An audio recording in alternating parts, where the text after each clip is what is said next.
जिस व्रत को करने से सुख और समृद्धि पाते हैं, सुख समृद्धि पाते हैं। हम आंवला नवमी व्रत की तुमको कथा सुनाते हैं, हम कथा सुनाते हैं। जिस व्रत को करने से सुख और समृद्धि पाते हैं, सुख समृद्धि पाते हैं। हम आंवला नवमी व्रत की तुमको कथा सुनाते हैं, हम कथा सुनाते हैं।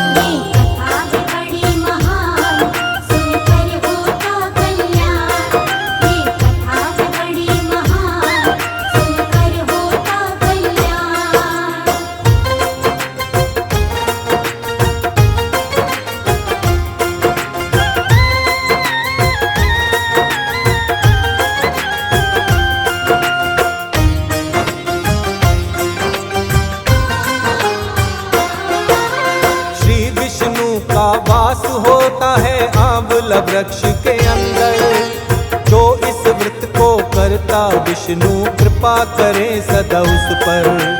नारायण भगवान सदा करते उसका कल्याण।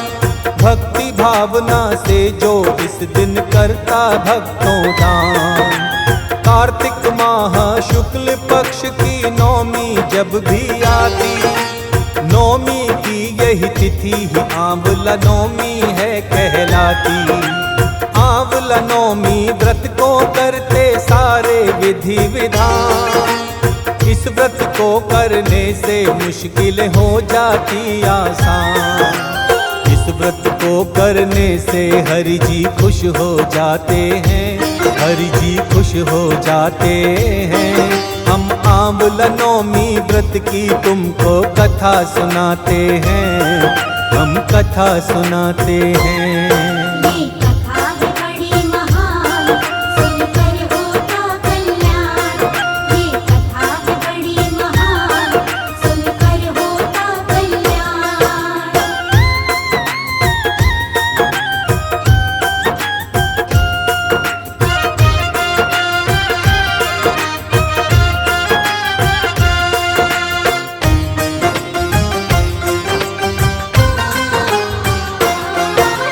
क्या है कथा इस व्रत की आओ तुम्हें बताते हैं। श्रद्धा भाव से विष्णु जी की महिमा गाते हैं। प्राचीन काल की बात है भक्तों, एक राजा रहता था प्रजा पालन में लीन और विष्णु भक्ति करता था।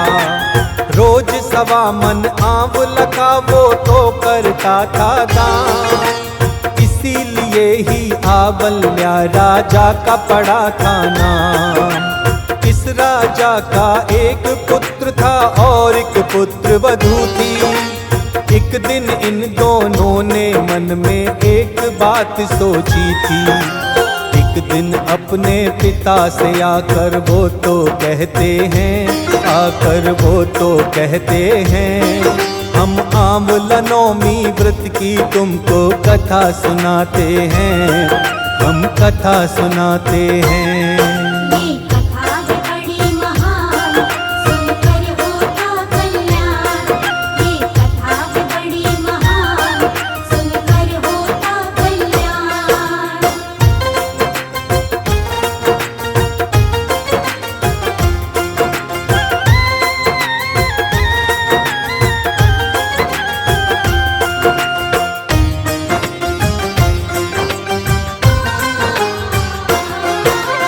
अगर पिताजी ऐसे ही रोजाना दान करेंगे, एक ना एक दिन सारा खजाना खाली ये कर देंगे। राजा के पास में जाकर एक दिन उसका बेटा बोला, पिताजी आपको दान करना अब बंद करना होगा। बेटे की बातें सुन कर के राजा को दुख होता है। बेटे की सारी बातें राजा रानी से कहता है। राजा रानी अपने मन में निर्णय अब लेते हैं। राजमहल का राजा रानी त्याग कर देते हैं।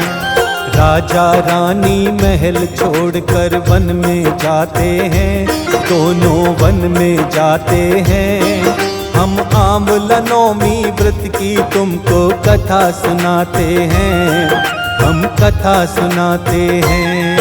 ये कथा है बड़ी महान, सुनकर होता कल्याण। ये कथा है बड़ी महान, सुनकर होता कल्याण।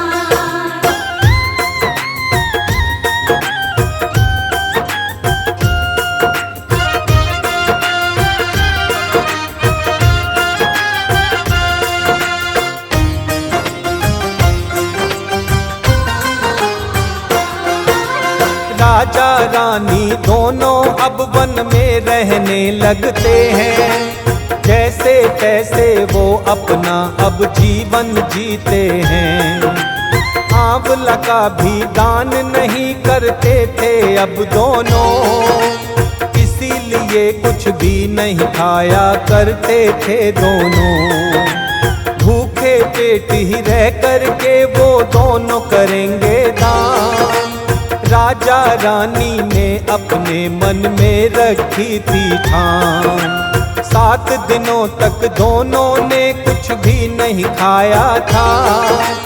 उनके प्रण को देख के विष्णु जी ने सोचा था, सोचते हैं क्या विष्णु जी, आओ बतलाते हैं, तुमको बतलाते हैं। हम आंवला नौमी व्रत की तुमको कथा सुनाते हैं, हम कथा सुनाते हैं। ये कथा है बड़ी महान, सुनकर होता कल्याण। ये कथा है बड़ी महान, सुनकर होता कल्याण।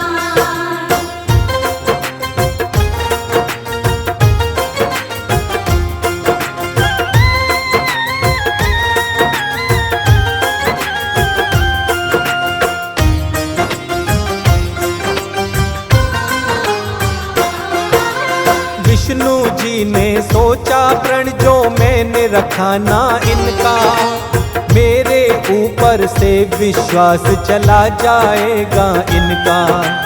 यही सोच कर विष्णु जी राजा पर दया लुटाए, जंगल में ही महल राज और बाग बगीचे बनाए।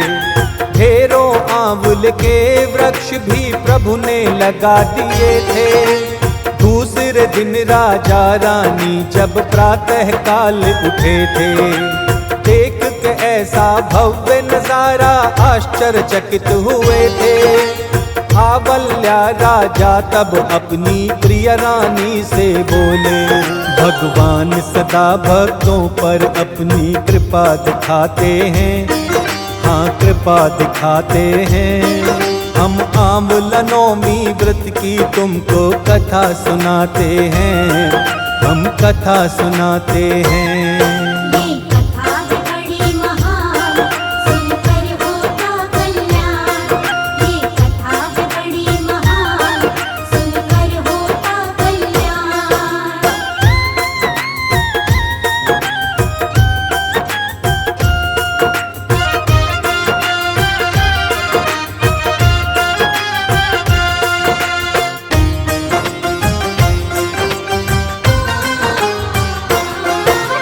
राजा रानी ने तब सबसे पहले किया स्नान, उसके बाद में आंवला का जी भर के किया था दान। प्रेम पूर्वक राजा रानी ने तब भोजन खाए थे, खुशी खुशी दोनों ही अब जंगल में रहने लगे थे। दूसरी तरफ राजा के बेटे का बुरा समय है आया, आंवला देवता ने दोनों पर अपना क्रोध दिखाया। माता पिता के साथ इन्होंने दुर्व्यवहार किया था, आंवला देवता का भी दोनों ने अपमान किया था। अपने कर्मों का फल हम सब हर हाल में पाते हैं, हर हाल में पाते हैं। हम आंवला नौमी व्रत की तुमको कथा सुनाते हैं, हम कथा सुनाते हैं। ये कथा है बड़ी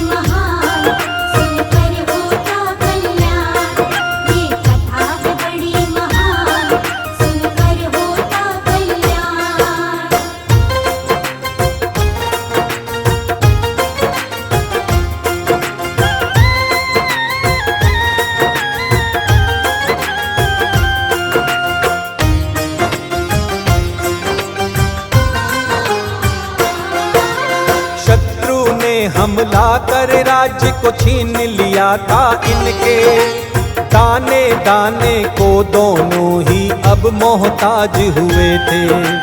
बेटा बहू अब काम काज की खातिर घूम रहे थे। घूमते घूमते अपने पिता के राज्य में अब आए थे।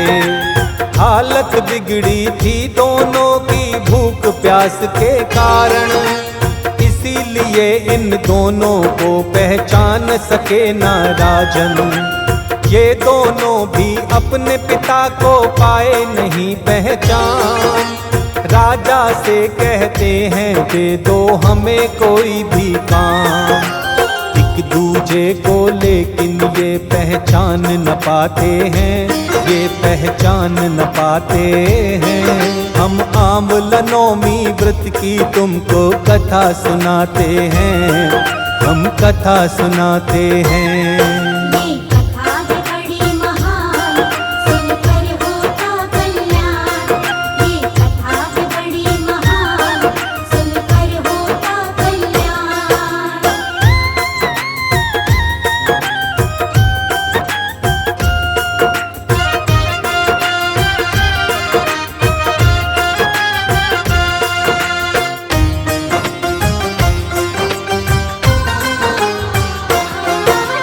आओ तुम्हें बतलाते हैं एक दिन की ये है बात। अपनी सास के पुत्र वधू जब गूंथ रही थी बाल, सास की पीठ पे बहू ने एक मस्सा देखा था जब। मेरी सास के भी मस्सा है बहू ने सोचा तब। आंवला दान करने से हमने उनको रोका था। धन सारा ही नष्ट हो जाएगा हमने ना सोचा था।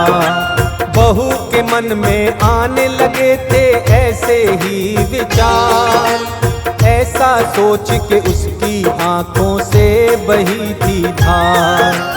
अपनी करनी पर हम सब एक दिन पछताते हैं, एक दिन पछताते हैं। हम आंवला नौमी व्रत की तुमको कथा सुनाते हैं, हम कथा सुनाते हैं। ये कथा है बड़ी महान, सुनकर होता कल्याण। ये कथा है बड़ी महान, सुनकर होता कल्याण।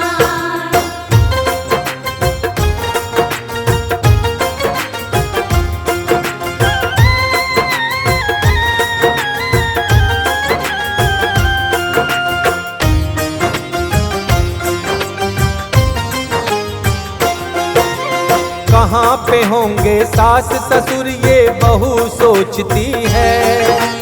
ऐसा सोच के पुत्र वधू अब रोने लगती है। बहू की आंख का आंसू सास की पीठ पे गिरता है। क्यों रोती है पीछे देख के सास ने पूछा है। पुत्र वधू ने अपनी सास को सारी बताई बात। पुत्र वधू को फौरन ही पहचान गई अब सास। अपनी सास को पुत्र वधू ने भी पहचाना था। कैसे हो तुम दोनों पुत्र वधू की सास ने पूछा। परिवार के बिछड़े अब सारे वापस मिल जाते हैं, वापस मिल जाते हैं। हम आंवला नौमी व्रत की तुमको कथा सुनाते हैं, हम कथा सुनाते हैं। ये कथा है बड़ी महान, सुनकर होता कल्याण। ये कथा है बड़ी महान, सुनकर होता कल्याण।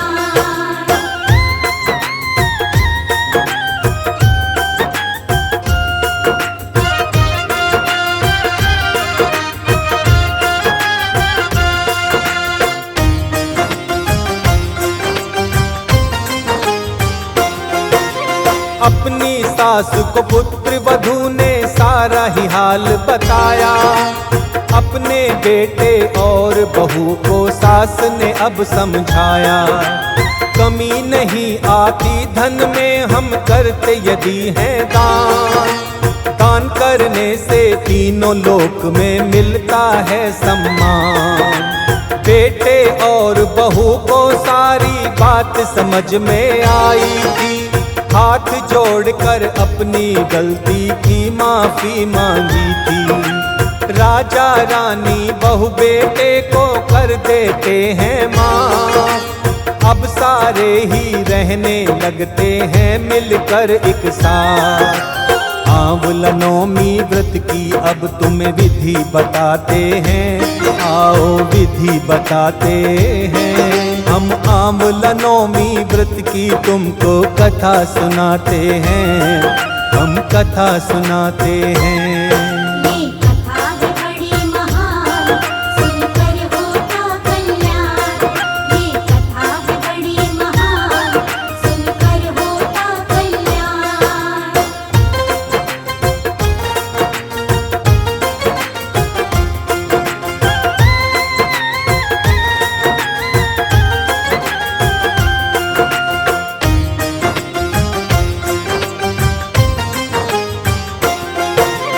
इस दिन प्रातः नहा धोकर संकल्प करें व्रत का, ध्यान करें फिर श्री विष्णु लक्ष्मी और गणपति का। भक्ति भाव से आंवला वृक्ष पे जल और दूध चढ़ाएं, आंवला वृक्ष के आगे देसी घी का दीप जलाएं। इसके बाद में अक्षत पुष्प और चंदन उन्हें चढ़ाएं, धागा बांधे चारों तरफ परिक्रमा इनकी लगाएं। आंवला नवमी व्रत की कथा को पढ़िए ध्यान लगाकर, व्रत से खुश हो विष्णु जी करते हैं कृपा साधक पर। इस व्रत से शर्मा सारे ही दुख मिट जाते हैं, हाँ दुख मिट जाते हैं। हम आंवला नवमी व्रत की तुमको कथा सुनाते हैं, हम कथा सुनाते हैं।